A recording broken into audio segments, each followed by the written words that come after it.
besoin de toi, maître. Heureuse est la mère qui t'a porté et allaitée. Heureux plutôt ceux qui écoutent la parole de Dieu et qui l'observent.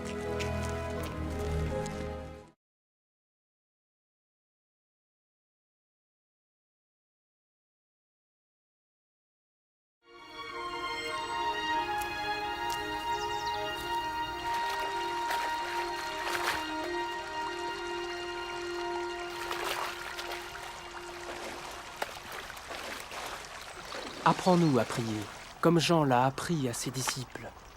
Quand vous priez, dites « Notre Père qui es aux cieux, que ton nom soit sanctifié, que ton règne vienne, que ta volonté soit faite sur la terre comme au ciel. Donne-nous chaque jour notre pain quotidien. Pardonne-nous nos offenses, comme nous pardonnons aussi à ceux qui nous ont offensés. Protège-nous contre la tentation et délivre-nous du mal. »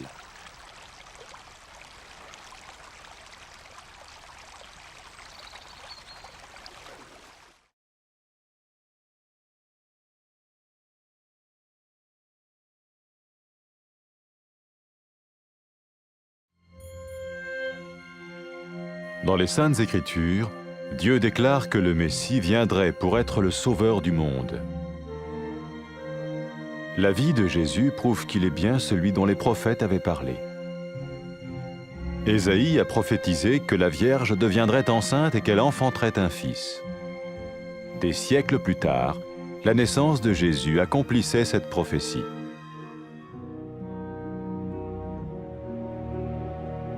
Les Saintes Écritures déclaraient que le saint à naître serait appelé le Fils de Dieu.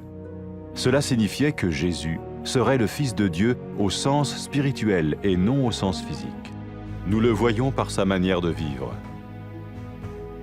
Il a guéri des malades, il a pardonné leurs péchés, les a ramenés à Dieu et leur a promis une place dans le royaume éternel de Dieu. Il s'est offert lui-même en sacrifice pour le péché à leur place. Puis il est revenu à la vie, victorieux sur la mort selon le plan de Dieu.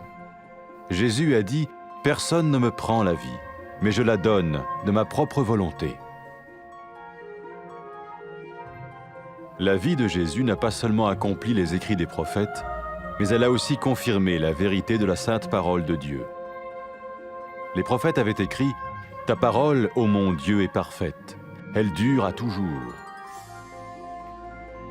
Jésus lui-même a dit « Le ciel et la terre disparaîtront, tandis que mes paroles ne disparaîtront jamais. » Jésus est venu pour nous donner la vie dans toute sa plénitude. Et quand l'homme a désobéi à Dieu dans le jardin d'Éden, il a choisi sa propre voie et ses actions l'ont séparé du Créateur.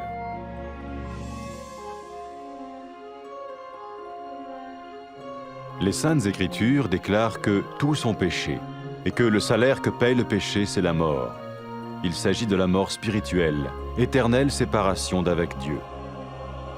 Mais tout comme Dieu a donné un bélier pour qu'il meure à la place du fils d'Abraham, ainsi il a envoyé Jésus, le Messie, mourir à notre place. Sa vie, sa mort et sa résurrection restaurent la relation entre Dieu et tous ceux qui mettent leur confiance en lui. Maintenant, non seulement Jésus pardonne les péchés de ceux qui le suivent, mais il les sauve aussi du jugement éternel de Dieu. Ils sont sûrs d'aller au paradis et de vivre avec lui pour toujours. C'est cette vie et cette liberté de la culpabilité et du pouvoir du péché que Jésus offre à chacun aujourd'hui. Cela ne veut pas dire suivre une religion, mais choisir d'avoir foi en Jésus qui dit « Je me tiens à la porte et je frappe. Si quelqu'un entend ma voix et ouvre la porte, j'entrerai chez lui. » Cela veut dire se tourner vers Dieu et croire que Jésus vient dans nos vies pardonner nos péchés et nous rendre tels qu'il veut que nous soyons. Il ne suffit pas d'approuver intellectuellement ce qu'il dit, ni de vivre une expérience émotionnelle. Nous le recevons par grâce, au moyen de la foi, par un acte de notre volonté.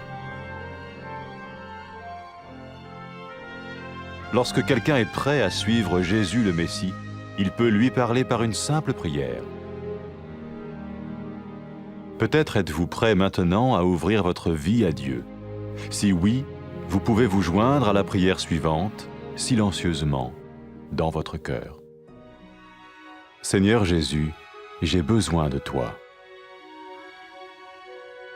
Merci d'être mort sur la croix pour mes péchés.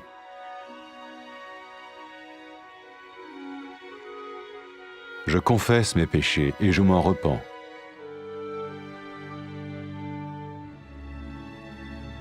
Je t'ouvre la porte de ma vie et je te reçois comme mon Sauveur et Seigneur.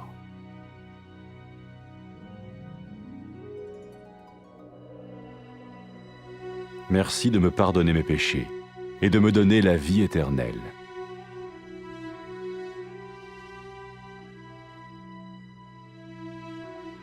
Fais de moi le genre de personne que tu veux que je sois. Maintenant que je deviens l'un de ceux qui te suivent. Amen.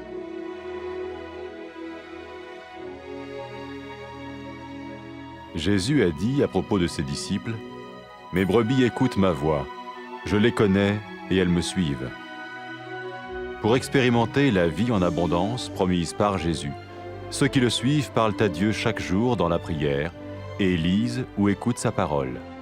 Ils parlent de lui à d'autres personnes et rencontrent régulièrement ceux qui l'aiment et le suivent. N'oubliez pas sa merveilleuse promesse. Tout pouvoir m'a été donné dans le ciel et sur la terre. Et sachez-le, je vais être avec vous tous les jours, jusqu'à la fin du monde.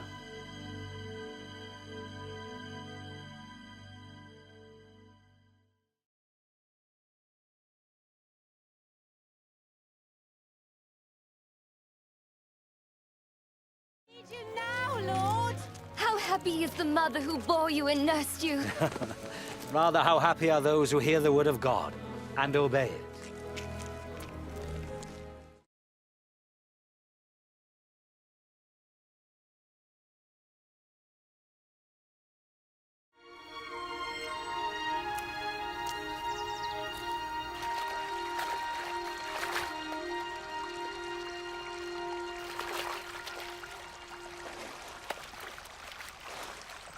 Teach us to pray, just as John taught his disciples. When you pray, say, Our Father in heaven, holy be your name. Your kingdom come. Your will be done on earth as it is in heaven. Give us day by day our daily bread. And forgive us our sins, for we also forgive those who sin against us. And lead us not into temptation, but deliver us from evil.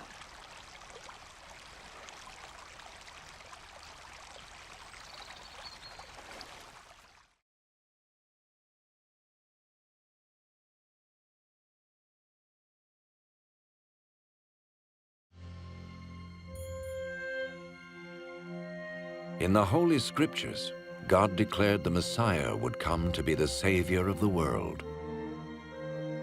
The life of Jesus gives evidence that he is indeed the one the prophets spoke about.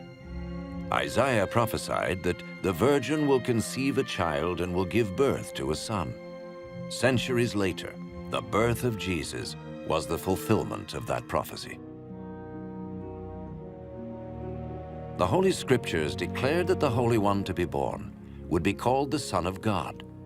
This means that Jesus was to be called the Son of God in a spiritual sense. We see this in how he lived his life. He healed people from disease, forgave their sins, turned them back to God, and promised them a place in God's eternal kingdom. He offered himself as a sacrifice for sin in their place, and then rose again, conquering death. Jesus said, "No one can take my life from me. I lay it down of my own accord." The life of Jesus not only fulfilled the writings of the prophets, but also confirmed the truth of God's holy word. The prophets declared, "The word of the Lord is flawless. Your word, O Lord, is eternal." Jesus himself said, "Heaven and earth will pass away, but my words will never pass away." Jesus came to give us life in all its fullness. But when man disobeyed God in the Garden of Eden, he chose to go his own way, and his actions separated him from the Creator. The Holy Scriptures declare that all have sinned, and the payment for sin is death. This means a spiritual death, eternal separation from God. But just as God provided a ram to die in place of Abraham's son, so he sent Jesus the Messiah to die in our place. His life, death, and resurrection restored the relationship between God and all those who put their trust in him. Now, those who follow Jesus not only have their sins forgiven, but are saved from God's eternal judgment. They are assured of paradise and will live with him forever. It is this life and freedom from the guilt and power of sin that Jesus offers each person today. This does not mean following a religion, but choosing to have faith in Jesus, who says, "I stand at the door and knock. If anyone hears my voice and opens the door, I will come into him." This means turning to God and trusting Jesus to come into our lives, to forgive our sins, and to make us what he wants us to be. It is not enough to intellectually agree with his claims, nor to have an emotional experience. We receive him by grace through faith, as an act of the will. When people are ready to become followers of Jesus the Messiah, they may speak to him in a simple prayer. Perhaps you are ready now to open your life to God. If so, you may join in the following prayer to him, silently, in your heart. Lord Jesus, I need you. Thank you for dying on the cross for my sins.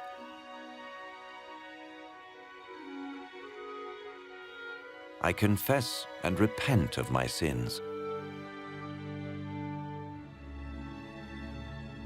I open the door of my life and receive you as my Savior and Lord.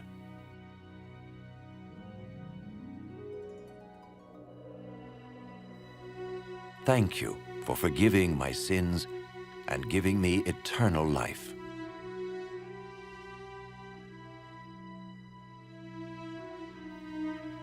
Make me the kind of person you want me to be. As I become one of your followers. Amen.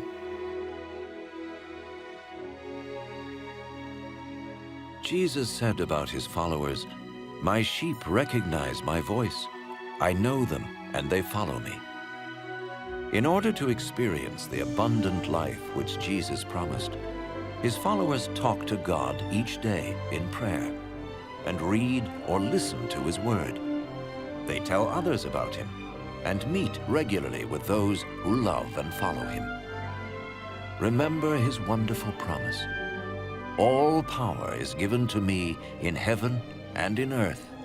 Lo, I am with you always, even to the end of the world.